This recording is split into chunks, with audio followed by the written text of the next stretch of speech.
Hello दोस्तों आ गोटे blog से आपको स्वागत। तो जेनका देख पारे आम रेडी फेडी होकर बाहरी गलुन रास्ता मझे भी गलुन बाहरी गला यहाँ देख पारे आम मैंने पूरा रास्तार के फुल स्पीड जाकर पहुँची गलु गोटे बिहागर गोटे थी। तो बिहागर लोक मान देखिकी आम काबा ही गलु जेहेतु बिहागर थी आम एमएलए पुता पिलार बिहार तो भीड़ तो बहुत थिला। तो फाइनाली आम नंबर है विशिंग बोले आम पड़े स्टेज के स्टेज पड़े भेट आनला देखना जोड़ी बहुत सुंदर लगुला।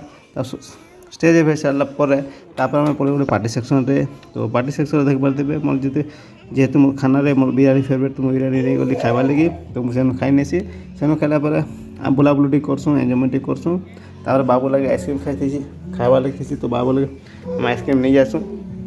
तो फाइनाली गाइज बाबू देख पारे बाबू को मुझे धरी एंजय कर बाबू तापर आम बाबू के आइसक्रीम टी चुखिना तापर से पलि आसू।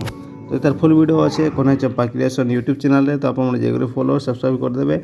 आउ जब मिनी ब्लॉग जब भल लगा like and follow and subscribe करदे। आ वीडियो के लगे कमेंट आमको जनाबे। वीडियो देखा लगे थैंक यू।